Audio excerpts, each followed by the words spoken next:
So when it comes to starting from scratch, I mean, you just left a really good paying job. Did you find like partners? How did you raise the capital needed to get your first location going? What did that process look like? Yeah, so I had capital, but I did bring in a partner.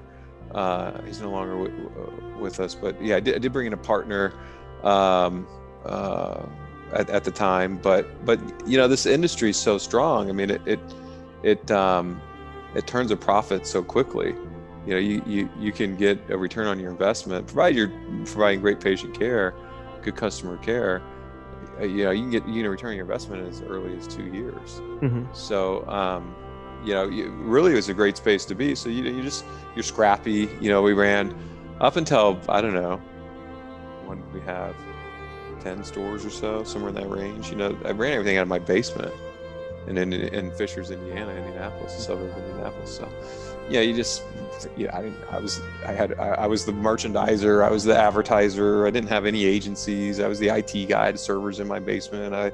I drove inventory to the stores. My wife did HR, and my first employee came to work at my basement, and we made them take their shoes off to come in because it was a house. Yeah. And you know what I mean? So you got somebody wearing their socks in your basement, pulling frames and stuff. I mean, it wasn't, you just run it really scrappy, and Yeah. you can save your money and open more stores. And yeah, that's what we did. And we actually still do that today.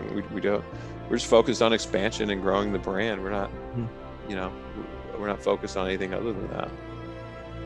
Awesome. Yeah, there's something to be said for delayed gratification and avoid getting.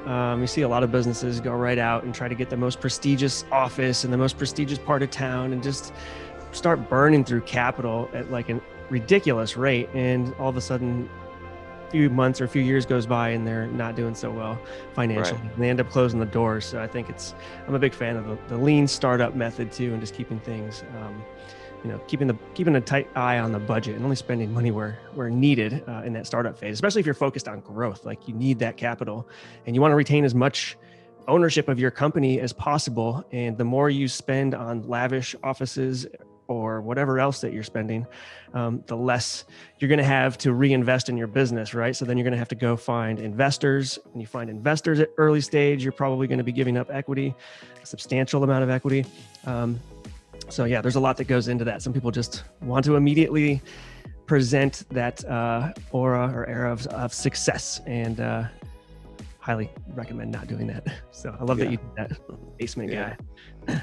Absolutely. Yeah, I agree. I concur. Yeah, and if you're not cautious, you don't maintain that same approach. It just comes later, right? That same type of issue you're describing, it can come just later in the process. So we try to maintain that same thriftiness, if you will, with expanding the brand, but no compromise with the consumer actually enhancing.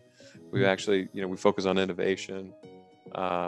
And I don't know if we'll talk about this later, but we developed our own proprietary telehealth solution. So Mhm. we have a patented product, a patent pending product. 4 years ago, we've done over 1 million telehealth exams. We're the only provider in the industry with this type of technology. There's third party kind of B2B groups that are out there trying to do it, but nobody in terms of an internal product like ours, and nobody at scale, not even close. But that's just one example. But we've done a lot of things like that. That's probably the most significant, but a lot of things like that to maintain a very cost-efficient way of delivering to our customers, and actually reducing their price.